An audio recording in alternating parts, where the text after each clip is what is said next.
You a playboy and you did me wrong already?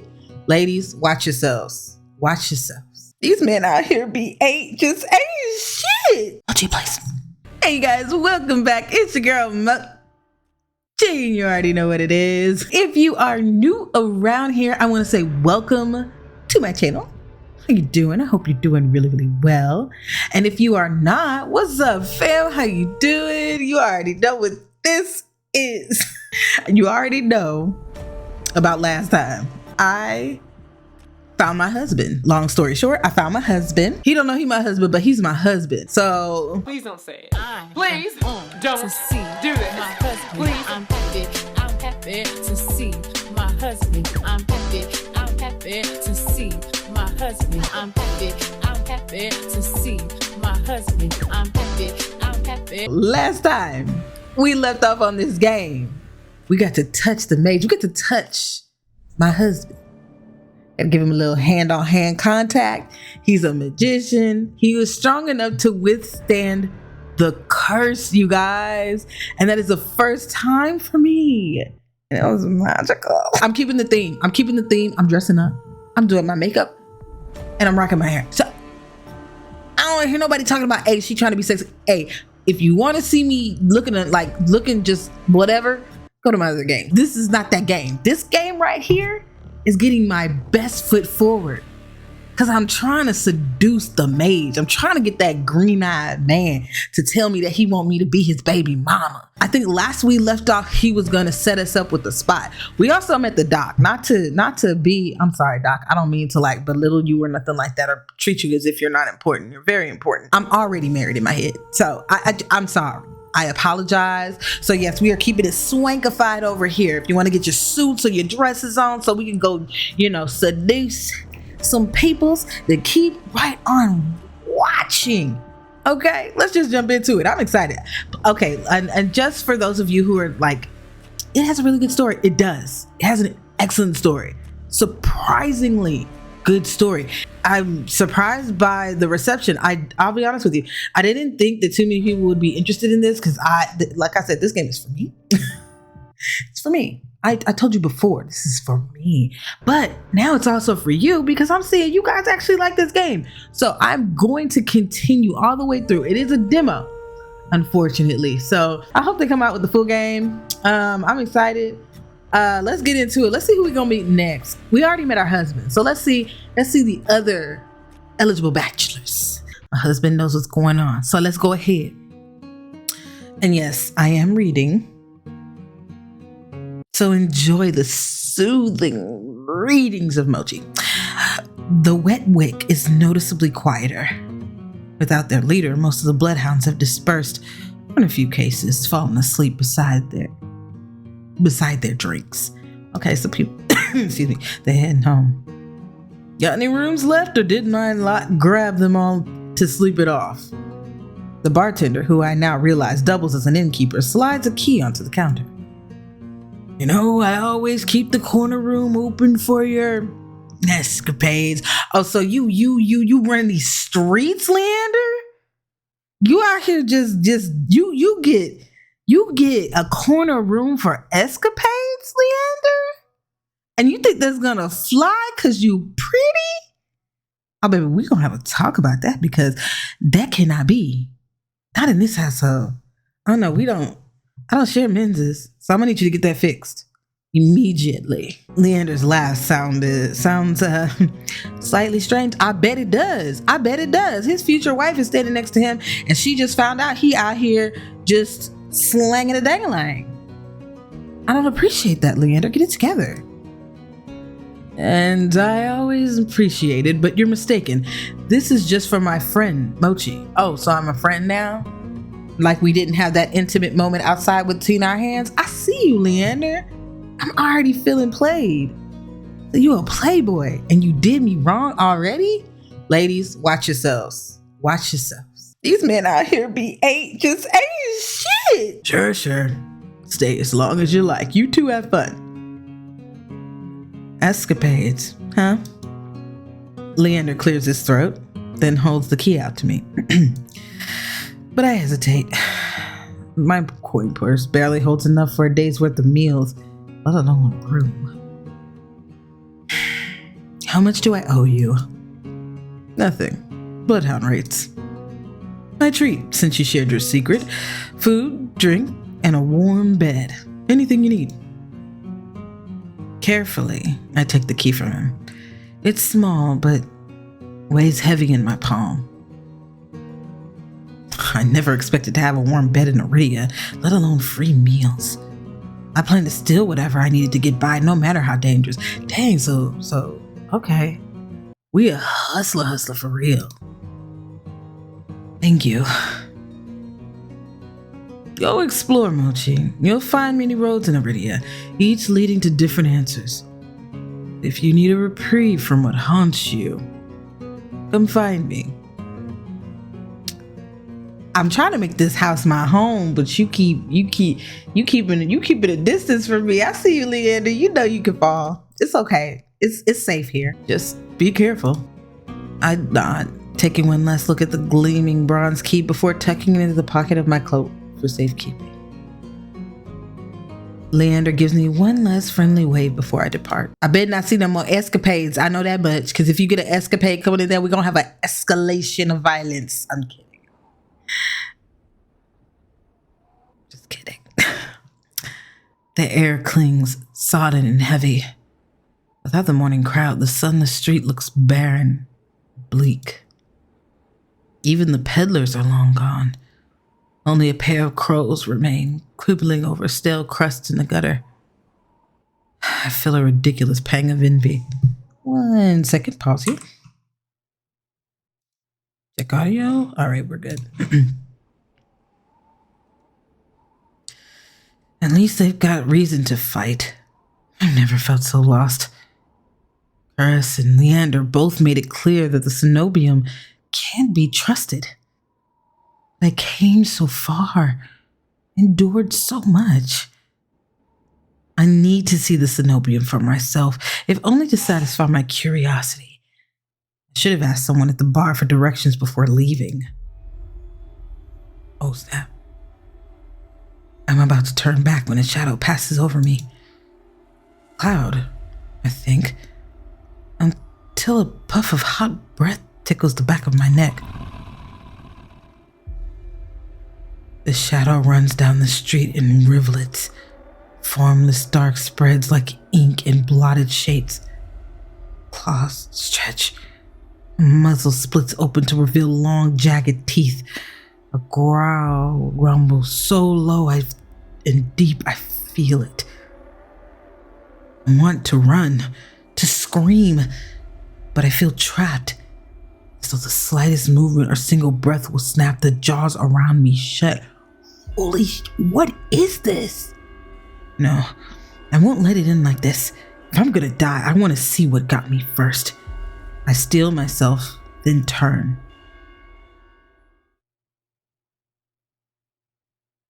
Okay, you playing with me? What is this? The shadow vanishes as quickly as it came. I'm left standing in the middle of the street, alone, for a figure reclining in the shade of a nearby stoop. Who? Stop! Look at him! Oh, this pose. It's so... Jojo, I'm sorry.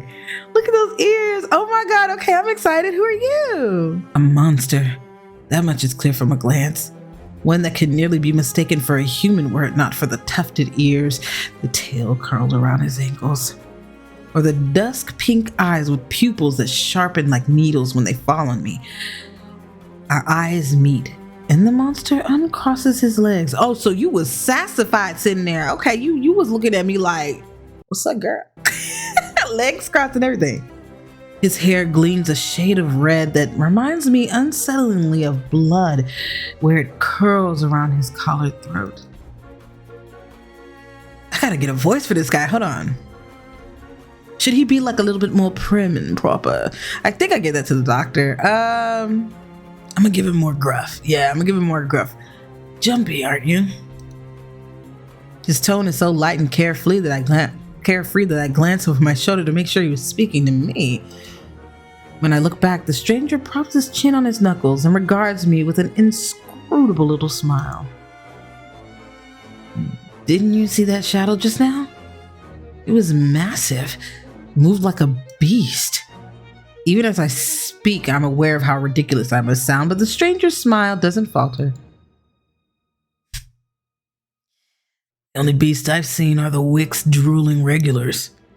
Now this did catch my eye. Hold on, is his thigh out? Is that a little thigh piece I see right there? Ooh, you a hoochie. Ooh. With a flourish of his hand, my in-room key, I didn't even notice that. Oh my God, my in-room key appears dangling from his fingers. Boy, if you don't get it back to me. It turns on its chain, glittering when it catches the light. My hands fly out my coat pockets and sure enough, find them flat. He crooks his finger, beckoning. I've already taken 2 steps forward before some stifled instinct stopped me. Something feels wrong. I'm still on the edge, thrumming with so much adrenaline that the stranger's shadow flickers at the edge of my vision. I always attract the worst kind of attention, but I can't get rattled now. Should I be a smartass or should I say, where did you find it? He pickpocketed off of me, so let me just say, where did you find it? How'd you even find it? The key, I mean.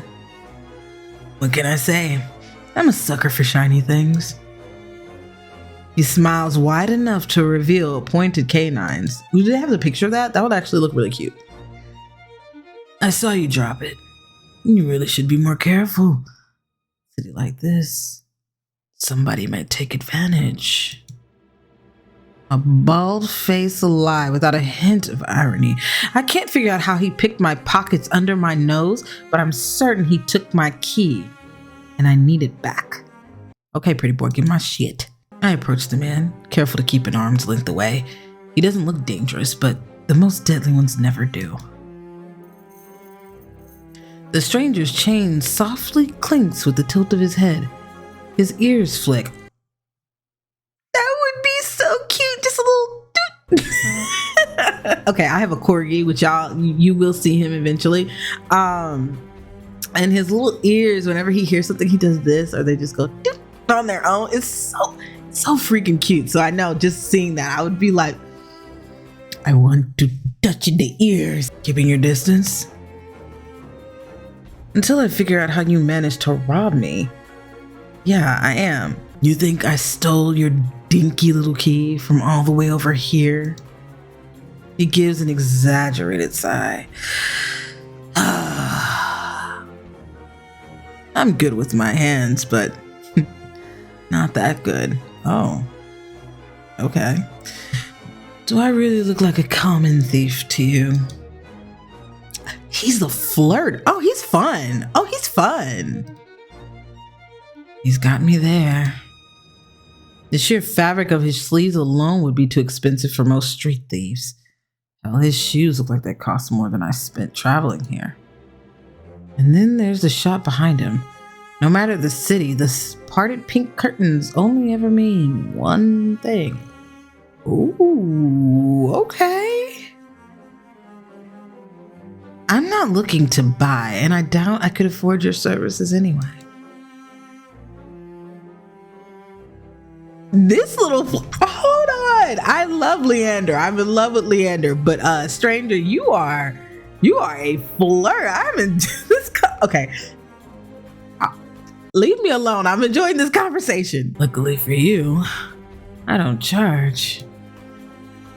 The man rubs the tip of his tongue over a fang, and for the first time since I stepped into that shadow, I feel something other than dread.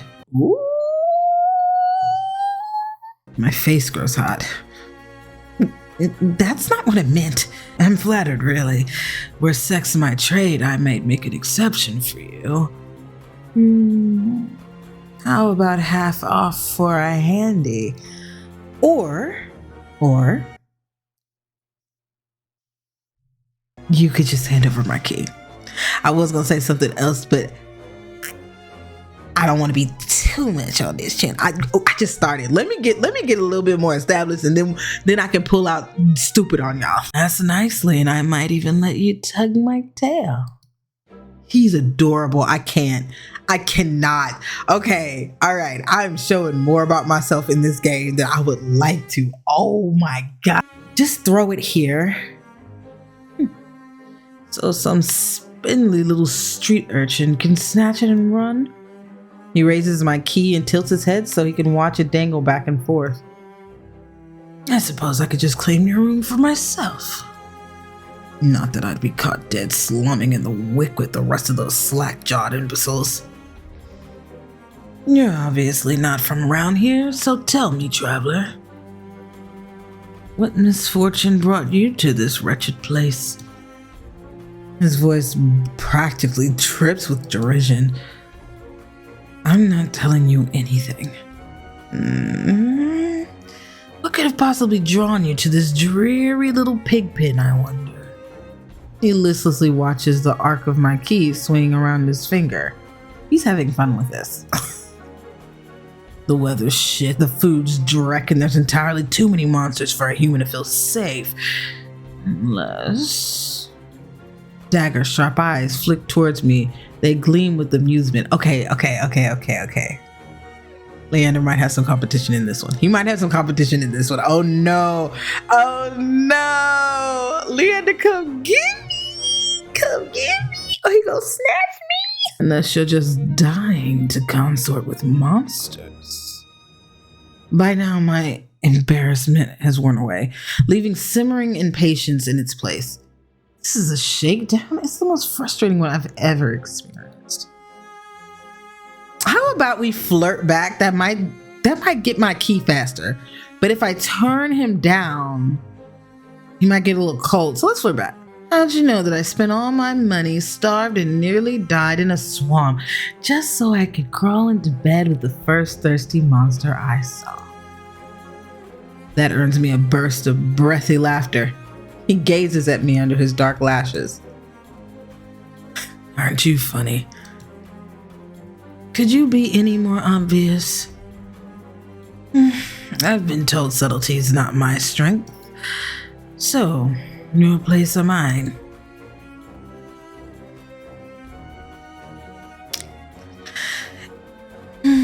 If only I had my key, then I might be able to invite you up. His languid gaze glides from me to the key in his hand and back. Come, take my hand and we'll go together. The more he flirts, the more I'm convinced I become that this is some kind of trap. No matter how innocent monsters look, they always have tricks up their sleeves. And something tells me this one's more dangerous than he lets on, even if he has a lovely laugh. I don't know what you want or why you're messing with me, but I'm not coming any closer until I know you're not going to attack or bite. I won't bite hard unless you beg me. Wait a minute. No matter what I say, he finds a way to twist my words into innuendo. Even when I'm silent, he goes on as though we're having a conversation. Standoff. Do you like dancing? There's a traveling troupe performing in Hightown tonight. Their lutist is utterly exquisite. Truly a performance to die for. There's life in this dreadful place if you know where to look. You sound like you know the city pretty well. The man's gaze flicks from me to the key dangling from his finger. Naturally, this dump was little more than a miserable little smear when I first arrived. High town, low town. I know already like the back of my hand. What about the cenobium? Do you know where it is? His smile vanishes. Oops! I need to stop mentioning the damn cenobium. Surely you've seen it. An absurdly large tower looming over the rest. It's a little hard to miss.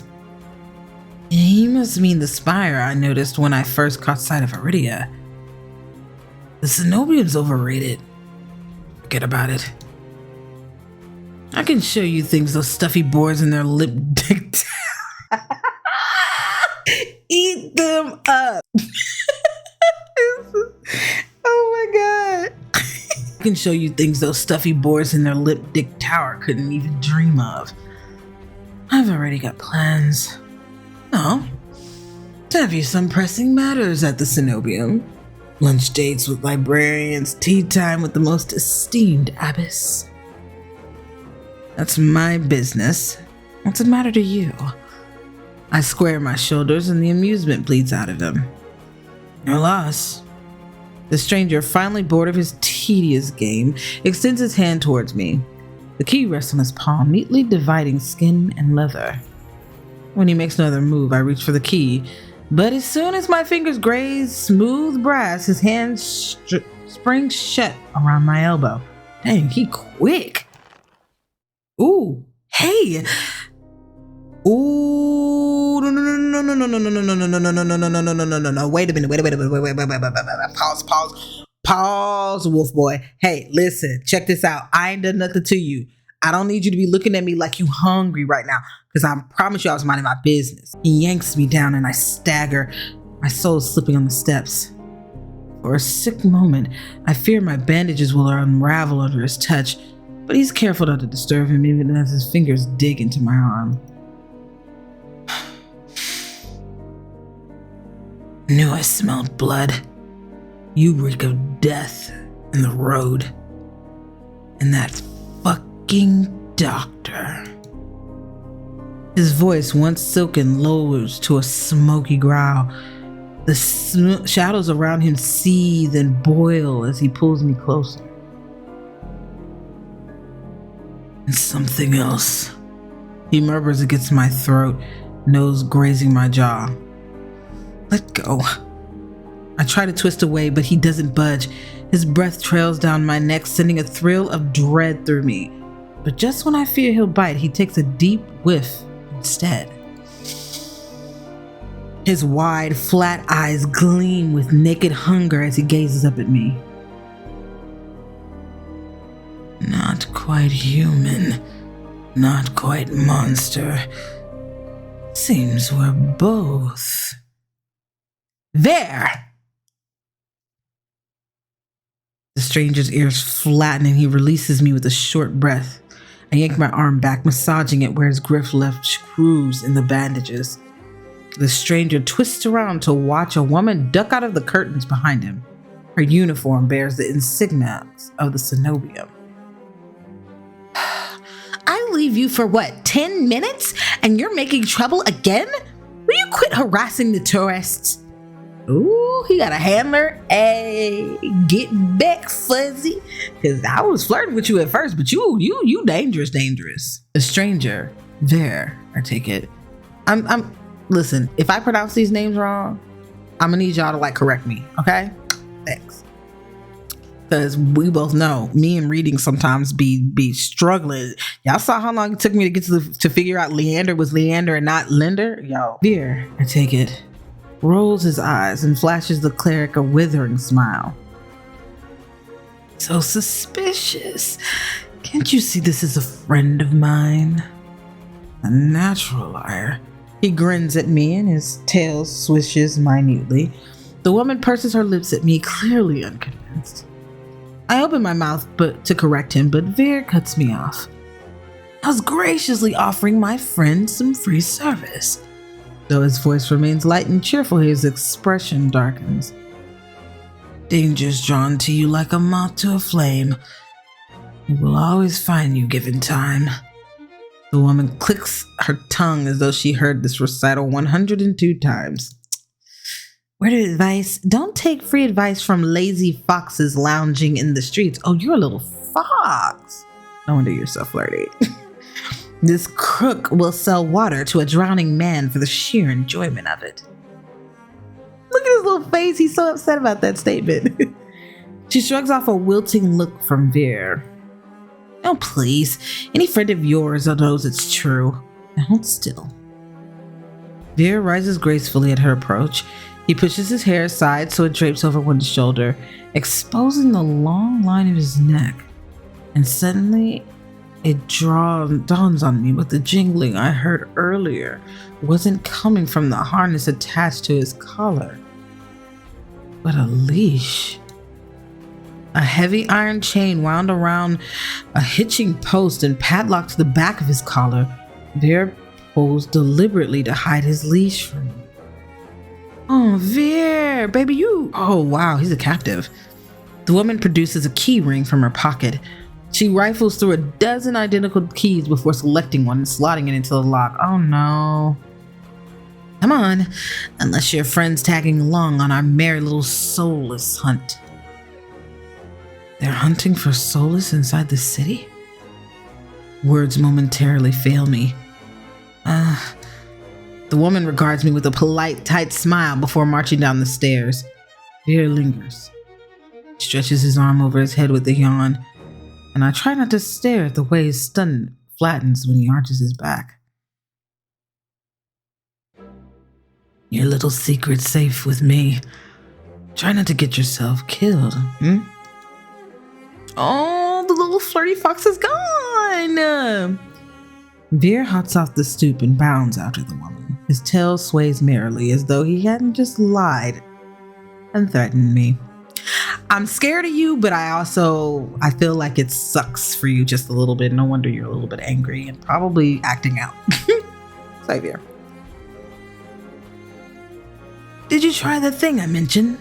The Levincian knot? That the one where you take 3 fingers and... Actually, don't tell me. Knowing you, it's disgusting. Vere's airy laughter echoes down the street. It's only after he and the cleric vanish from sight that I realize I'm still missing something. Wait! Reflexively, I shove my hands into my pockets and I find it. Room key. I ease the key from my pockets and smooth my thumb over its teeth as I try to recall a touch, a tail, or any hint of Vere's sleight of hand. I can't figure out how he did it. All I know for certain is that the cenobium saw fit to leash him. Fate I could share. That's what his vague warning meant. You know what? I'm starting to think that maybe I don't need to be involved with the cenobium. Just a smidge. I let my eyes drift skyward past the lanterns gently swaying in the breeze to the cenobium faintly visible through the haze. Just one glimpse is all I need. Then I can put this all behind me. Girl, are you dumb? Everybody's telling you this place ain't cool, and all the people that are cool with you is telling you it ain't cool, and you still like, I just want to know. I don't want to know if you're playing me. Don't go to the cenobium. I'm just saying. This time, the key goes into my coin purse for safekeeping. I thought you had it there in the first place. I didn't know you had it all out willy-nilly. It's easy enough to follow through the sluggish river that splits Iridia in two. A colossal bridge arches over the dark water below. I cross as quickly as I can, climbing over uphill toward the distant tower. Oh, I'm going now. I'm doing the stupid thing now. Got it. Hours later, legs aching, sweat beating on my forehead, I finally find what I was searching for. The cenobium of the luminous void. It stands at the highest point of Iridia, surrounded by cold white walls. Well-dressed people stroll down the alot walkways, paying no attention to the massive tower in their midst. I'm the only one standing before the gates. I crane my neck up and up until the top of the cenobium tower disappears into the cloud overhead. I frown up at the gates, wondering what horrible traps they might contain. Despite their delicate beauty, there must be more than meets the eye. Knocking seems like a terrible idea, but I don't see any other way of making my presence known. I'm halfway up the step when something moves in my peripheral vision. A shadowy figure crouches beneath one of the white walls. They reach out and tug at a vine as if testing its strength.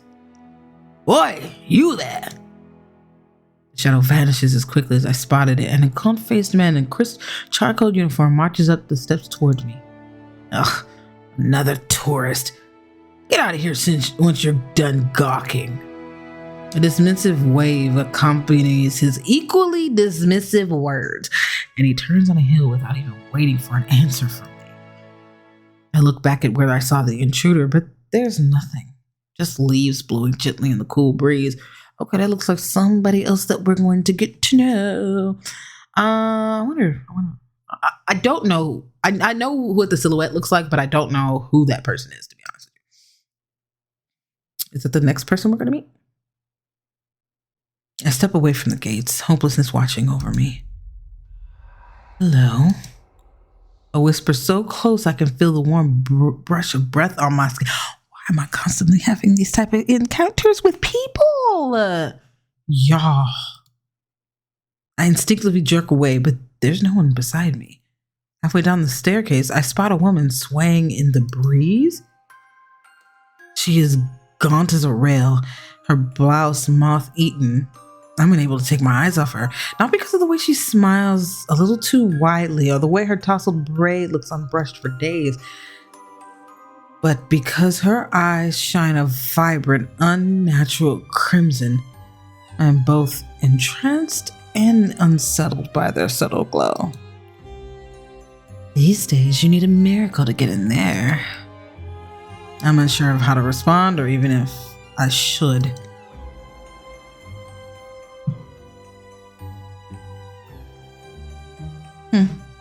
After the experience I just had, I'm not too keen in indulging strangers with small talk. Despite my silence, she maintains her unflinching stare and smile. So she's gaunt and stuff. I'm gonna go with a different voice for her.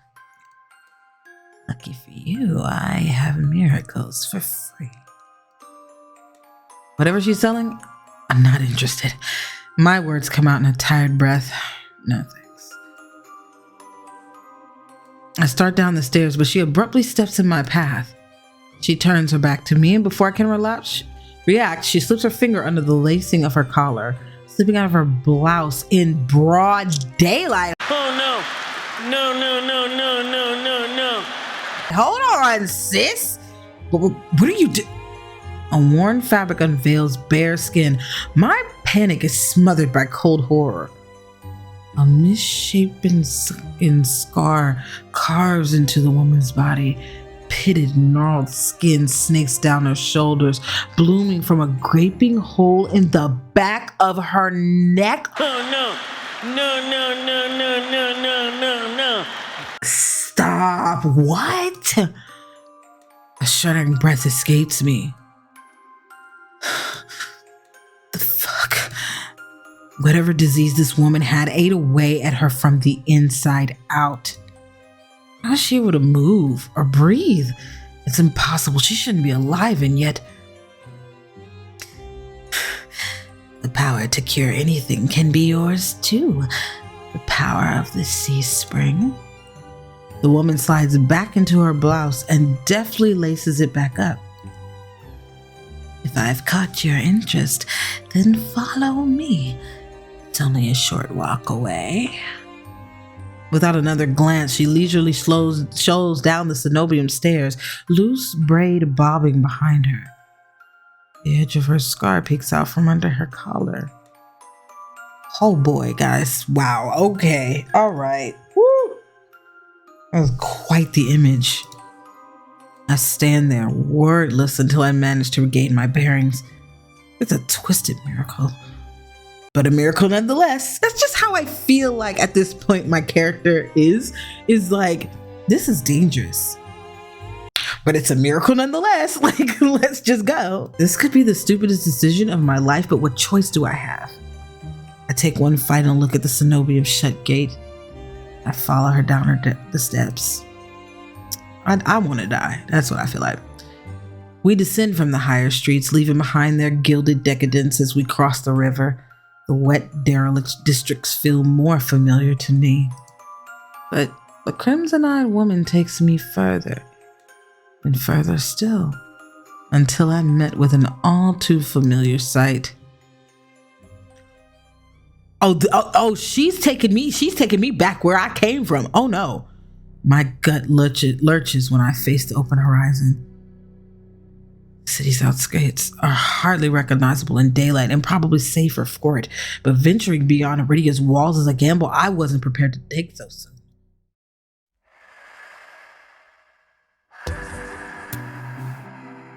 No, him already? I thought it was gonna take me a while to get to you, baby. Okay, what's your name?